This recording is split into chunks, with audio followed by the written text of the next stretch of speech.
नमस्कार साथियों, मैं विनय दीक्षित, प्रवक्ता अंग्रेजी, आप सभी लोगों का अपने YouTube चैनल में स्वागत करता हूं। सर्वप्रथम many congratulations the students who succeeded in their 10th and 12th examinations. सभी सफल विद्यार्थियों को जो बोर्ड परीक्षा हाई स्कूल और बोर्ड परीक्षा इंटरमीडिएट 2026 में सफल घोषित हुए, उनको ढेर सारी शुभकामनाएं। सर्वप्रथम मैं उन 3 जो प्रदेश टॉपर्स बच्चे हैं उनको ढेर सारी शुभकामनाएं देना चाहूँगा।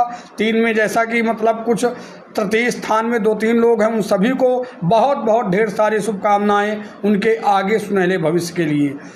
हाई स्कूल के विद्यार्थियों के साथ साथ इंटर के भी विद्यार्थियों को ढेर सारी शुभकामनाएं जिन्होंने अथक परिश्रम करके इस मुकाम को हासिल किया। साथ ही साथ कुछ ऐसे भी बच्चे हैं जो टॉपेस्ट किस्म की मेरिट लिस्ट में रह गए, वह भी हताश ना हो, अपने कर्तव्य पथ पर डटे रहें, एक ना एक दिन उन्हें सफलता जरूर मिलेगी। इसके साथ ही साथ बहुत से बच्चे ऐसे हैं जो पूरे उत्तर प्रदेश के टॉप जिलों में टॉप 10 के रूप में जिनका नाम दर्ज मिला है, उनको भी ढेर सारी शुभकामनाएं और बहुत धन्यवाद। इसके साथ ही साथ देखें, मैं सर्वप्रथम उन शिक्षकों को नमन करता हूं जिनके सानिध्य में आकर इन बच्चों ने इस मुकाम को हासिल किया। बिना शिक्षक के, बिना अच्छे शिक्षक के हम कुछ बेहतर जीवन में नहीं कर सकते। निसंदेह इन जो मेधावी बच्चे रहे हैं, इनके शिक्षकों का बहुत ही अतुलनीय योगदान इनकी सफलता में ज़रूर है।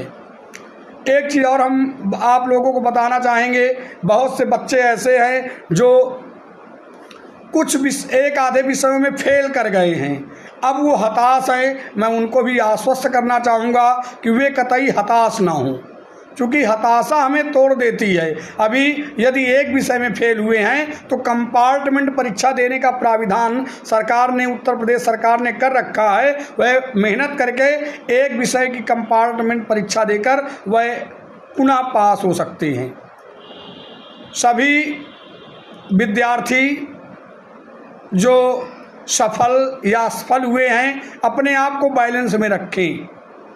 कारण ये है कि जो है असफल विद्यार्थी कभी गलत कदमों को उठा लेते हैं जो पूर्णतया उचित नहीं है। हम कंपटीशन परीक्षाएं देते हैं, बड़ी सिविल की परीक्षाएं देते हैं, IAS की परीक्षा देते हैं, कभी हम सफल होते हैं और कभी असफल हो जाते हैं। अगर हम सफल हो गए हैं तो अच्छा है, यदि असफल हो गए हैं तो हमें यह देखना होगा कि हमने कहाँ गलतियां की जिसके कारण हम सफल नहीं हो पाए। मैं आशा और पूरा विश्वास करता हूं कि आप लोग पुनः एक नई ऊर्जा और नई रणनीति से अपने कार्य में संलग्न होंगे। ये परीक्षाएं जीवन की अंतिम परीक्षाएं नहीं हैं, हमें यह भी याद रखना होगा।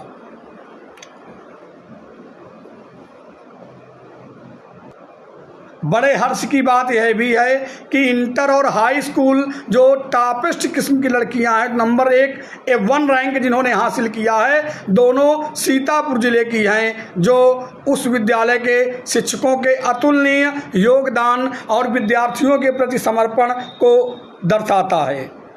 निसंदेह उनके गुरुओं ने उन्हें बहुत व्यवस्थित ढंग से इस लेवल से उन्हें पढ़ाया होगा जिस कदर आज उन्होंने ऐसी मंजिल जीवन में हासिल किया। साथ ही साथ बहुत से अन्य जिलों के ऐसे बच्चे हैं जिन्होंने बहुत से विषयों में, सब्जेक्ट्स में 100 to 100 मार्क्स उन्होंने जो है 100 out 100 मार्क्स उन्होंने प्राप्त किए हैं। मैं फतेहपुर जिले के भी दिग्गजों को जिन्होंने टॉप 10 सूची में अपना नाम दर्ज कराया, उनको भी ढेर सारी शुभकामनाएं और ढेर सारी बधाइयां देता हूं। वे बच्चे जो कुछ अंकों से या कुछ पॉइंट से फिसल गए, वह भी हताश ना हो, पुनः नई ऊर्जा के साथ आगे अन्य आने वाली कंपटीशन परीक्षाओं या जो 10th वाले बच्चे रहे हैं वह 12th की परीक्षाओं के लिए कमर कस लें। लगातार चलते रहने से सफलता व्यक्ति को प्राप्त होती है। पुनः ढेर सारी शुभकामनाओं के साथ और असफल हुए व्यक्तियों को आशान्वित होने का आशीर्वाद दे करके मैं आप सभी लोगों से विदा लेता हूं और आशा करता हूं कि सफल और असफल दोनों किस्म के विद्यार्थी इस परीक्षा से सबक लेंगे और निर्बाध गति से अपनी की गई त्रुटियों को व्यवस्थित देखते हुए आगे बढ़ते जाएंगे। सभी विद्यार्थियों को पुनः ढेर सारी शुभकामनाएं। नमस्कार।